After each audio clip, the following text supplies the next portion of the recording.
Hi everyone, this is Neha. Welcome back to the channel. Hope you all are good. तो previous video के अंदर हम लोगों ने methods of collection of primary data discuss करा था, जिसमें मैंने आपको बताए थे कि 4 मेथड्स होते हैं डेटा को कलेक्ट करने के। 3 मेथड्स हम लोगों ने प्रीवियस वीडियो में डिस्कस कर लिए थे, direct personal investigation, indirect oral investigation, information through local sources और कॉरेस्पॉन्डेंस। आज हम लोग हमारा 4th मेथड डिस्कस करेंगे, which is very important, information through questionnaires and schedules. So let's start. देखिए, information through questionnaires and schedules, थोड़ा सा समझते हैं इस मेथड को। देखिए, यहाँ पर इंफॉर्मेशन कौन कलेक्ट कर रहा है? इन्वेस्टिगेटर कलेक्ट कर रहा है। तो इन्वेस्टिगेटर क्या करता है? एक क्वेश्चन पेपर बनाता है। क्वेश्चन पेपर मतलब कि क्वेश्चन पेपर समझ लो जिसमें आप 10-15 क्वेश्चंस हैं, बहुत ही सिंपल से क्वेश्चंस होते हैं। क्वेश्चंस किससे रिलेटेड है कि वो क्या डेटा कलेक्ट करना चाहता है, उसकी क्या स्टडी है। फॉर एग्जाम्पल, मान लीजिए उसको एक पर्टिकुलर एरिया के लोगों की इकोनॉमिक कंडीशन का पता लगाना है। इकोनॉमिक कंडीशन मतलब फाइनेंशियल पोजिशन का पता लगाना है। तो वो उसमें क्वेश्चन डाल सकता है that how many members are there in your family, कितने मेल मेंबर्स हैं, कितने फीमेल मेंबर्स हैं, कितने मेंबर्स अर्न कर रहे हैं, कितना अर्न कर रहे हैं, आपकी फैमिली का मंथली एक्सपेंडिचर खर्चा कितना होता है। तो कुछ इस तरह से क्वेश्चंस डाल के वो फैमिलीज की इकोनॉमिक कंडीशंस का पता लगा सकता है। तो यहाँ पर जो इन्वेस्टिगेटर है वो क्या करता है? क्वेश्चन पेपर बनाता है। अब क्वेश्चन पेपर बनाता है, उस क्वेश्चन पेपर को बोला जाता है क्वेश्चनियर। क्या कहते हैं? क्वेश्चनियर। अब ये क्वेश्चनियर वो क्या कर देता है? उनको ईमेल कर सकता है, बाय पोस्ट मेल कर सकता है, किसी भी तरह से लोगों को सेंड कर देता है और लोगों को बोलता है कि भैया आप इसको फिल करो, ये हमारा एक सर्वे है, हम इसके थ्रू डेटा कलेक्ट करें, ये हमारा पर्पस है, आप फिल करके ये हमें दोबारा सेंड कर दो, हमें ये दोबारा मेल कर दो। तो ये कौन सा मेथड है? Information through questionnaires and schedules. अब थोड़ा सा इसे और समझते हैं। तो देखिए, information through questionnaires and schedules के 2 मेथड्स हैं। फर्स्ट है मेलिंग मेथड्स, जिसे बोला जाता है मेलिंग सर्वे या फिर क्वेश्चनियर सर्वे। दूसरा है एन्यूमरेटर्स मेथड। तो देखो, मेलिंग या फिर क्वेश्चनियर सर्वे का मतलब क्या है? Under this method a questionnaire is mailed to the respondents. देखिए, यहाँ पर इन्वेस्टिगेटर क्या करेगा? क्वेश्चनियर बनाएगा, मतलब वो क्वेश्चन पेपर बनाएगा और वो क्वेश्चन पेपर बना के किससे मेल कर देगा? रेस्पोंडेंट्स को। रेस्पोंडेंट्स मतलब जिनके बारे में उसे डेटा कलेक्ट करना है। फॉर एग्जाम्पल, एक पर्टिकुलर एरिया के बारे में डेटा कलेक्ट करना है, तो वहाँ के लोगों को उसने मेल कर दी वो क्वेश्चनियर, ठीक है। और मेल करके उसमें सारे क्वेश्चंस लिख देगा। बेसिकली क्वेश्चंस कुछ ऑब्जेक्टिव टाइप क्वेश्चंस होते हैं। इस तरह का सर्वे आपने यूट्यूब पर भी देखा होगा। यूट्यूब भी कई बार हम लोग चलाते हैं तो वहाँ पर हमारे पास में बहुत सारे क्वेश्चंस की लिस्ट आती है कि भाई इन क्वेश्चंस के ये ऑप्शंस है, आप इन्हें फिल करके हमें बता दो। वो लोग सर्वे करते हैं। तो इस तरह का कुछ हमारा ये मेथड है। अब बात आती है, दूसरा मेथड है एन्यूमरेटर्स मेथड। एन्यूमरेटर्स मेथड कौन सा मेथड होता है? जब वो इन्वेस्टिगेटर कौन है? जिसने ये चीजें बनाई है, जिसने ये क्वेश्चनियर बनाया है, वो क्वेश्चनियर को मेल ना करे। भाई क्वेश्चनियर को मेल ना करे।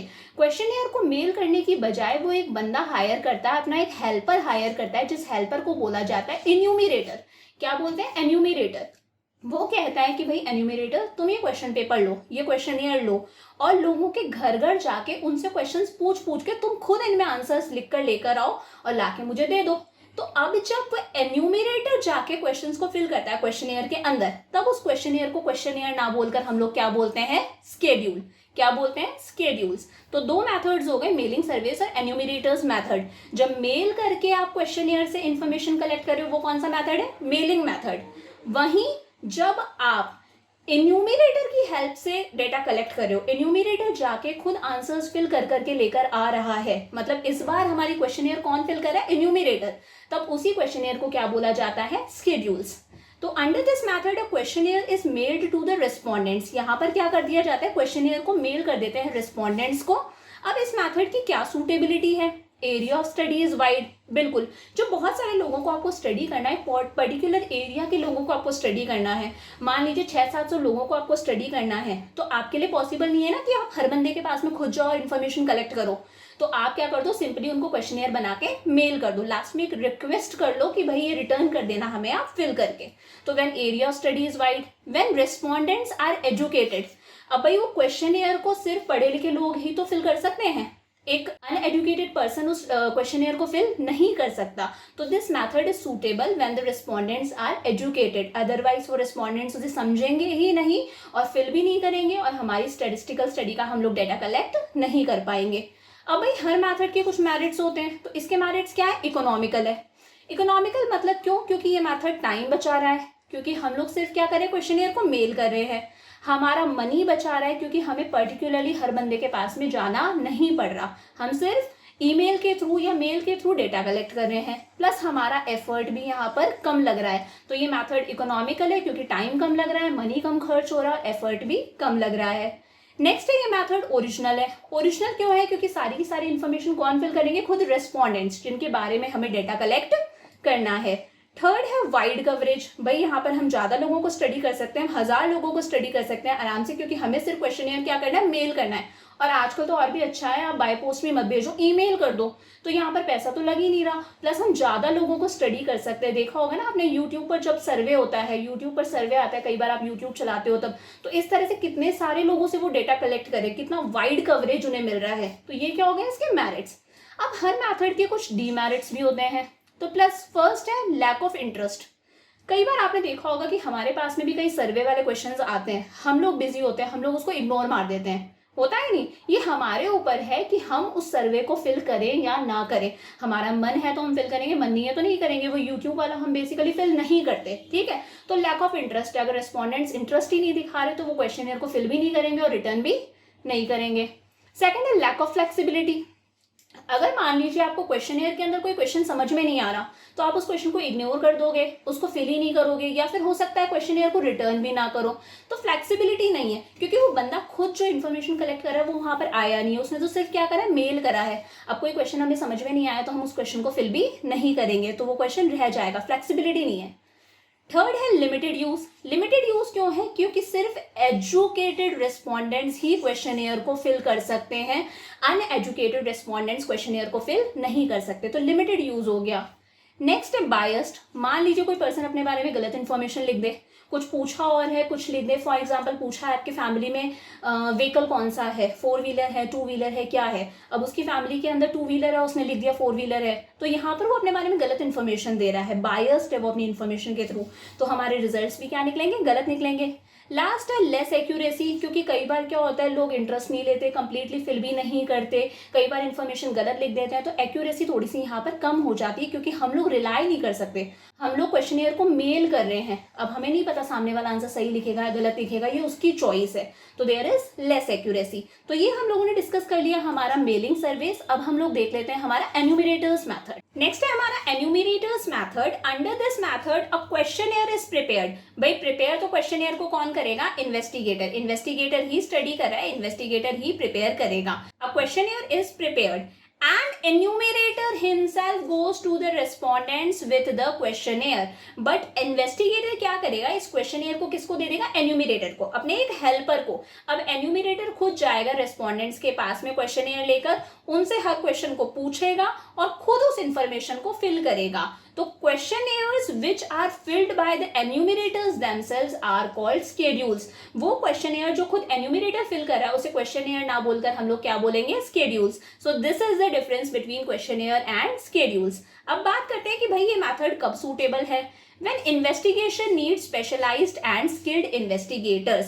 भाई ये मेथड तब सूटेबल है जब हमें बहुत स्पेशलाइज्ड और बहुत स्किल्ड इन्वेस्टिगेटर्स की जरूरत है। फॉर एग्जाम्पल मैं एक इन्वेस्टिगेटर हूँ, मैं डेटा कलेक्ट कर रही हूँ, मुझे केरला के लोगों का डेटा कलेक्ट करना है, बट मुझे तो वहाँ की लैंग्वेज आती ही नहीं है, तो मैं एक एन्यूमरेटर हायर करूंगी जो खुद केरला वाला होगा, जिसे वहाँ की लोकल लैंग्वेज आती है, और वो लोगों से डेटा कलेक्ट करके लाके मुझे दे देगा। तो जब मुझे स्पेशलाइज्ड इन्वेस्टिगेटर्स की जरूरत है कि भाई वो चीज़ मुझे नहीं आती, वहाँ की लैंग्वेज मुझे नहीं आती है, तो मैं किसी बंदे को हायर कर लूंगी, वो वहाँ का डेटा कलेक्ट करके लाके मुझे देगा। तो this method is suitable when investigation need specialized and skilled investigators. तो इन्वेस्टिगेटर खुद ना जाके डाटा किससे कलेक्ट करवाएगा?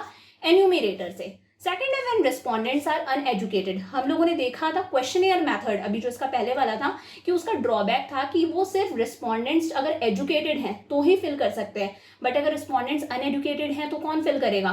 तो this method is suitable when respondents are in uneducated, क्योंकि वो बंदा क्या करेगा? उन लोगों से उनकी लोकल लैंग्वेज के अंदर क्वेश्चन पूछेगा और खुद इंफॉर्मेशन को फिल कर देगा। अब देखते हैं इस मैथड के मेरिट्स क्या है। पर्सनल कॉन्टैक्ट है, यहाँ पर पर्सनल कॉन्टैक्ट है किसका? एन्यूमरेटर का, खुद किसके साथ में?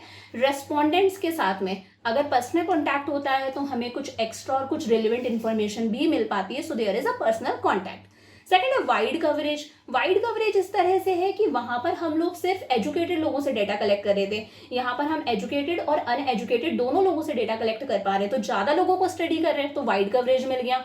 थर्ड है एक्यूरेसी। बिल्कुल ये मेथड एक्यूरेट है। अब यहाँ पर जो इन्फॉर्मेशन है वो खुद एन्यूमरेटर फिल कर रहा है, तो वो एक्यूरेट इन्फॉर्मेशन ही उसमें लिखेगा, कुछ गलत सलत नहीं लिख सकता। प्लस वो क्रॉस वेरिफिकेशन कर सकता है, वो कुछ इस तरह के क्वेश्चंस पूछ लेगा जिससे ये पता चल जाएगा कि सामने वाला सही आंसर दे रहा है या नहीं दे रहा, तो there is accuracy. Fourth is impartial. अब यहाँ पर इंफॉर्मेशन जो है वो रिस्पॉन्डेंट्स खुद फिल नहीं कर रहे, कौन फिल कर रहा है? एन्यूमरेटर।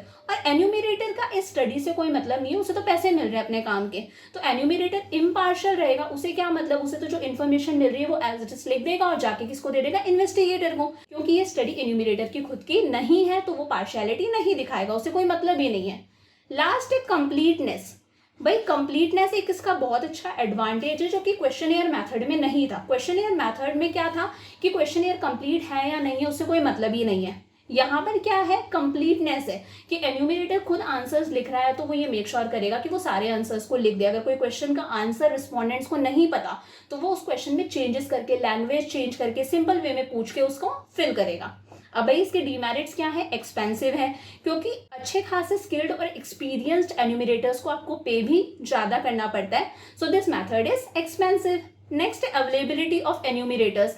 भाई बहुत ज्यादा skilled, experienced, specialized enumerators easily मिल ही नहीं पाते, इनको भी स्पेशलाइज्ड ट्रेनिंग चाहिए होती है।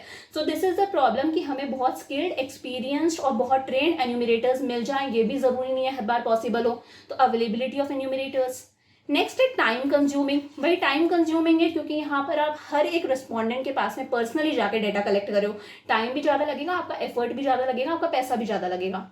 लास्ट है पार्शल। हो सकता है ये जो एन्यूमरेटर है, ये जो हेल्पर बंदा है, ये हेल्पर बंदा किसी रेस्पोंडेंट का क्या हो? जानकार हो, उसे जानता हो, तो वो उसके बारे में गलत इन्फॉर्मेशन भी लिख सकता है, पार्शल भी हो सकता है, और उसकी वजह से हमारी जो स्टडी है वो इफेक्ट हो सकती है। तो ये हम लोगों ने देख लिया हमारा कि हम लोग कैसे डेटा कलेक्ट कर सकते हैं, क्वेश्चनियर्स के थ्रू मतलब क्वेश्चनियर सर्वे, और शेड्यूल्स के थ्रू मतलब एन्यूमरेटर्स मेथड। अब हम लोग देख लेते हैं एक अच्छे क्वेश्चनियर की क्या क्वालिटीज होती है। Qualities of a good questionnaire, मतलब एक अच्छे क्वेश्चनियर की क्या क्वालिटीज होनी चाहिए, एक अच्छे क्वेश्चनियर की क्या खासियत होती है, उसमें क्या क्या कैरेक्टरिस्टिक्स होने चाहिए।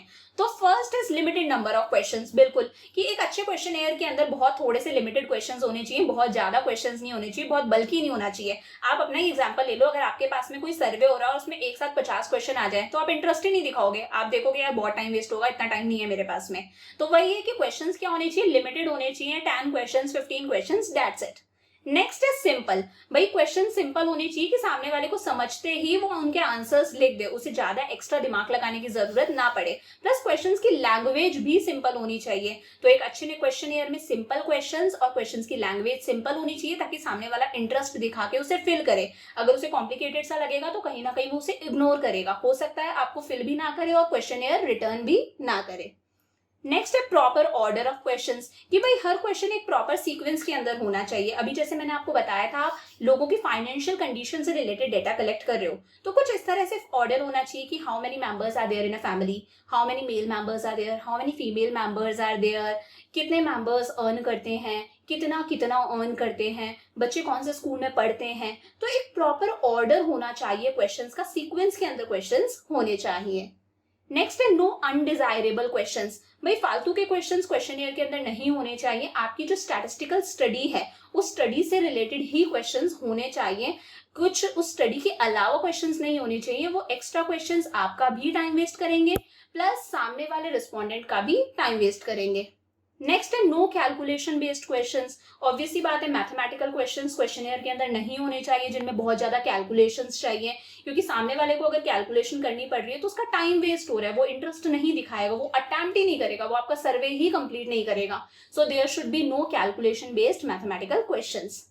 नेक्स्ट है नॉन कॉन्ट्रोवर्शियल क्वेश्चंस। भाई कॉन्ट्रोवर्सी वाले क्वेश्चंस नहीं होने चाहिए जो कॉन्ट्रोवर्सी क्रिएट कर दे, सामने वाले से आप फालतू के क्वेश्चंस पूछ रहे हो, लव मैरिज थी, अरेंज मैरिज थी, इस तरह के क्वेश्चंस को हमें क्वेश्चनियर में क्या करना चाहिए? इग्नोर करना चाहिए। पर्सनल क्वेश्चंस भी हमें नहीं डालने, कॉन्ट्रोवर्सी क्रिएट करने वाले क्वेश्चंस भी हमें क्वेश्चनियर में नहीं डालने।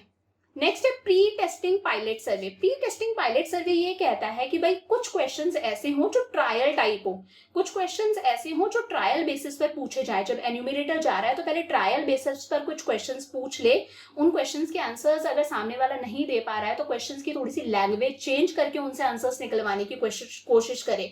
तो कुछ ट्रायल बेसिस वाले क्वेश्चंस भी वहां पर होने चाहिए for just a trial. Next है इंस्ट्रक्शंस। भाई इसमें प्रॉपर इंस्ट्रक्शंस मेंशन होने चाहिए कि हम ये डेटा क्यों कलेक्ट कर रहे हैं, हम ये आपसे क्वेश्चंस क्यों पूछ रहे हैं, हमारी स्टैटिस्टिकल स्टडी का क्या पर्पस है। अगर आप डेटा पूछ रहे हो कि आपकी फैमिली में कितने लोग हैं, कितने लोगों को कोविड हुआ है, कितना सीवियर हुआ था, सिम्टम्स आए थे या नहीं आए थे, कितने लोग वैक्सीनेटेड हैं, तो आप वहां पर इंस्ट्रक्शन डालो that we are collecting data for covid survey. Covid का हम लोग सर्वे कर रहे हैं इसलिए हम लोग डेटा कलेक्ट कर रहे हैं। तो वहां पर प्रॉपर इंस्ट्रक्शन होना चाहिए कि हम डेटा क्यों कलेक्ट कर रहे हैं, प्लस आप जो इन्फॉर्मेशन दोगे उसे हम सीक्रेट रखेंगे, कॉन्फिडेंशियल रखेंगे, दूसरों तक नहीं पहुंचाएंगे।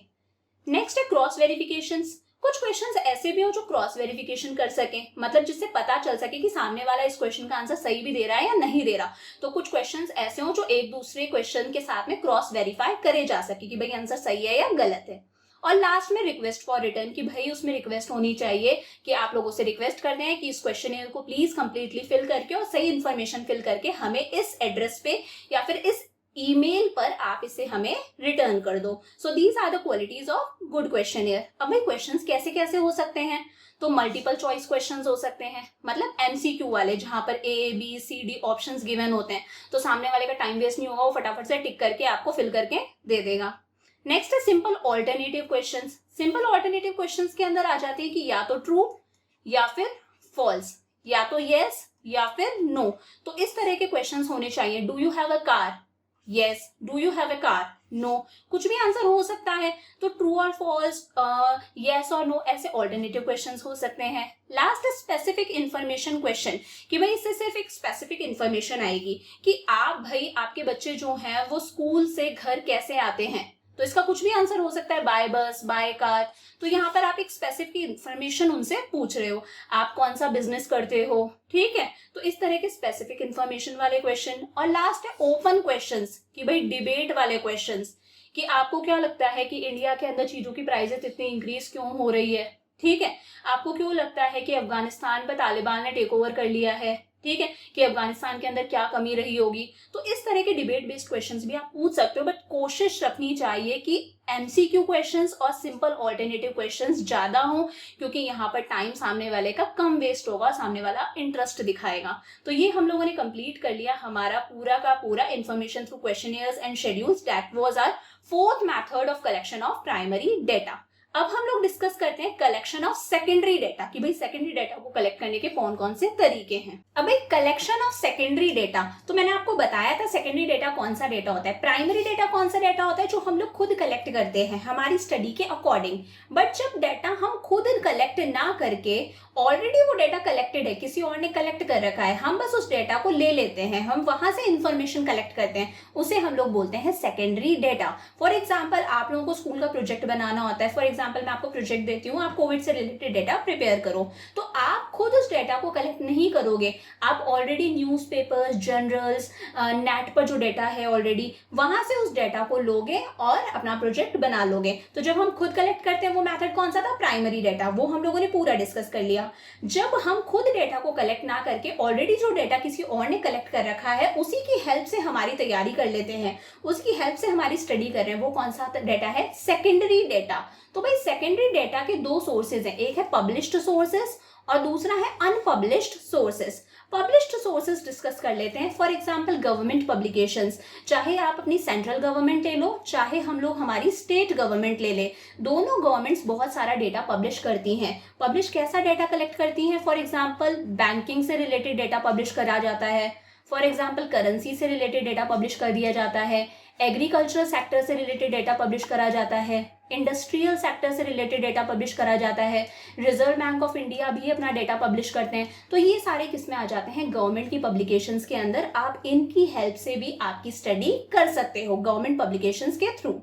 नेक्स्ट है सेमी गवर्नमेंट पब्लिकेशंस। तो सेमी गवर्नमेंट पब्लिकेशंस में हमारी ये म्यूनिसिपैलिटीज वगैरह आ जाती हैं। क्या आ जाती हैं, म्यूनिसिपैलिटीज आ जाती हैं। तो म्यूनिसिपैलिटीज भी डेटा कलेक्ट करती हैं, बेसिकली किस पर, हेल्थ से रिलेटेड डेटा, दैट से रिलेटेड डेटा, बर्थ से रिलेटेड डाटा, तो ये सारा डाटा किसके अंदर आ जाता है, सेमी गवर्नमेंट पब्लिकेशंस, आप इनसे भी अपनी स्टडी कर सकते हो।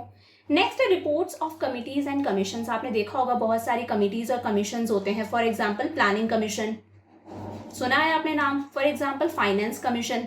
तो ये लोग भी अपनी जो भी स्टडी है, ये जो भी काम कर रहे हैं, उनसे रिलेटेड डेटा को टाइम टू टाइम पब्लिश करते रहते हैं। आपको ये डेटा नेट पर अवेलेबल हो जाता है, आप यहाँ से डेटा कलेक्ट कर सकते हो।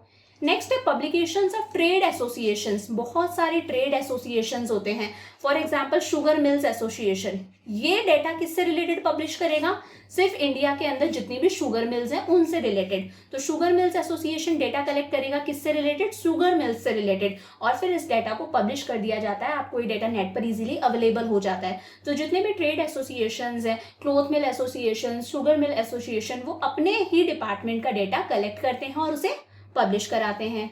नेक्स्ट है पब्लिकेशन ऑफ रिसर्च इंस्टीट्यूशंस, कि भाई बहुत सारे इंस्टीट्यूशंस ले लो आप, जो रिसर्च से रिलेटेड इंस्टीट्यूशंस है, या फिर अलग अलग तरह की यूनिवर्सिटीज आप ले लो। ये यूनिवर्सिटीज भी time to time data collect करती हैं और उस डेटा को क्या कर देती हैं, पब्लिश कर देती हैं। आप यहाँ से भी डेटा कलेक्ट करके अपना जो भी स्टडी है उसे कंप्लीट कर सकते हो।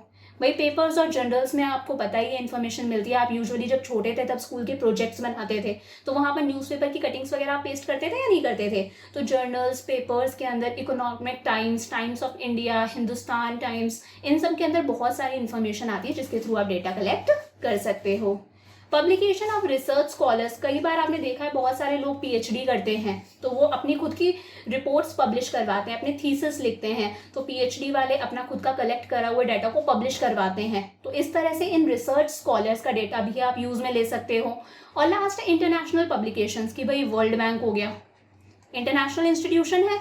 वैसे ही आप ले लो IMF, इंटरनेशनल मॉनेटरी फंड, वैसे ही ILO, इंटरनेशनल लेबर ऑर्गेनाइजेशन, ऐसी UNO, यूनाइटेड नेशंस ऑर्गेनाइजेशन, ऐसे बहुत सारे इंटरनेशनल ऑर्गेनाइजेशंस हैं जो टाइम टू टाइम जो भी इंफॉर्मेशन उन्हें मिल रही है उससे रिलेटेड स्टडी करते हैं, डेटा कलेक्ट करते हैं, उस डेटा को पब्लिश कर देते हैं। तो ये सारे सोर्सेज हो गए हमारे किसके, published sources of secondary data.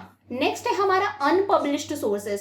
तो भाई अनपब्लिश्ड सोर्सेज में एक आता है हमारा सेंसस ऑफ इंडिया और दूसरा आता है नेशनल सैंपल सर्वे ऑर्गेनाइजेशन या फिर national sample survey office, NSSO। इन दोनों को भी डिस्कस कर लेते हैं। अब नेक्स्ट है हमारा अनपब्लिश्ड सोर्सेज, कि वो सोर्सेज जो अभी तक पब्लिश नहीं हुए। तो इसके हमारे दो सोर्स है, फर्स्ट है सेंसस ऑफ इंडिया और सेकंड है नेशनल सैंपल सर्वे ऑफिस। तो इसके अंदर सबसे पहले सेंसस ऑफ इंडिया देखते हैं। आप लोगों ने देखा होगा हर 10 ईयर्स के अंदर पॉपुलेशन की काउंटिंग होती है, कि हर एरिया टू एरिया लोग जाते हैं, पर्सनली घर घर जाके पॉपुलेशन को काउंट करते हैं। हर 10 ईयर्स के अंदर होता है, over A decade of time. तो हर 10 सालों के अंदर जनगणना होती है, हिंदी में से जनगणना बोलते हैं, पॉपुलेशन को काउंट करना।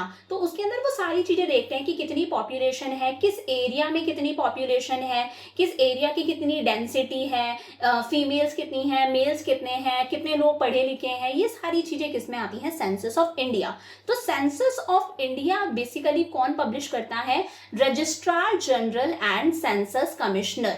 कलेक्ट कौन कर रहा है इसको, registrar general and census commissioner. इसके अंदर क्या आ जाता है कि साइज ऑफ पॉपुलेशन क्या है, कितनी पॉपुलेशन है, पॉपुलेशन की क्या ग्रोथ है, मतलब पॉपुलेशन किस रेट से ग्रो कर रही है। हमें पता है हमारी पॉपुलेशन तो डे बाय डे ग्रो कर ही जा रही है, मतलब एक टाइम के बाद में वो चाइना को पीछे छोड़ देगी। तो किस रेट से ग्रो कर रही है। डेंसिटी ऑफ पॉपुलेशन, मतलब जब हम पॉपुलेशन को एरिया से डिवाइड कर देते हैं, जब हम उस जगह की पॉपुलेशन को उस जगह के एरिया से डिवाइड कर देते हैं, तो हमें पता चलता है डेंसिटी ऑफ पॉपुलेशन, कि भाई इस पर्टिकुलर एरिया के अंदर कितने लोग रह रहे हैं। सेक्स कॉम्पोजिशन ऑफ पॉपुलेशन का मतलब क्या है, कितने मेल्स हैं, कितने फीमेल्स हैं, ये सारी चीजें।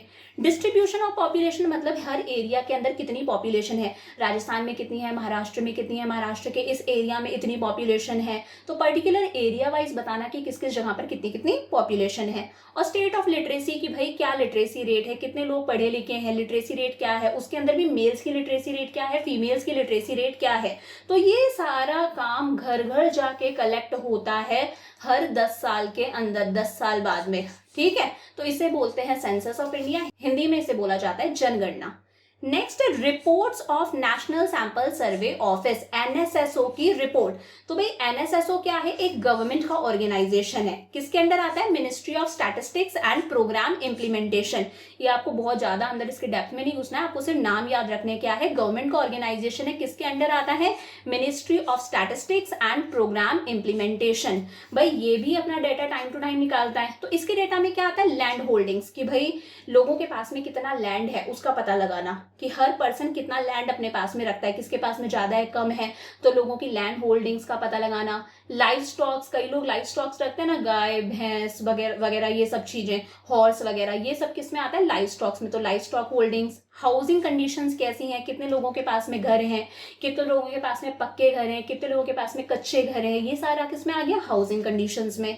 सोर्सेज ऑफ इनकम, की भाई लोगों का इनकम का क्या सोर्स है, एग्रीकल्चर से कमा रहे हैं, इंडस्ट्रियल सेक्टर से कमा रहे हैं, बैंकिंग से कमा रहे हैं, टीचिंग से कमा रहे हैं, तो उनकी इनकम का क्या सोर्स है, क्या वो ऑक्यूपेशन करते हैं, क्या उनके एम्प्लॉयमेंट का स्टेटस है, कितने लोग एम्प्लॉयड है, कितने लोग अनएम्प्लॉयड हैं, एम्प्लॉयड नहीं है तो कौन कौन से रीजंस है। कई लोग पढ़े लिखे हैं फिर भी अनएम्प्लॉयड है, उसे बोलते हैं अनएजुकेटेड अनएम्प्लॉयमेंट। कई लोग जॉब चेंज करने की वजह से अनएम्प्लॉयड होते हैं, फ्रिक्शनल अनएम्प्लॉयमेंट। तो ये सारा एम्प्लॉयमेंट स्टेटस, ये सब चीजें किस में आ जाती हैं, नेशनल सैंपल सर्वे ऑफिस की रिपोर्ट्स के अंदर। तो ये क्या थे, दो अनपब्लिश्ड सोर्सेज। तो इसी के साथ में हमारा chapter 2 collection of data complete होता है।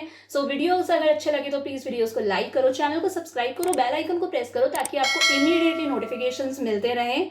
प्लस अपने दोस्तों के साथ में जरूर शेयर करो। So see you in the next video, bye for now.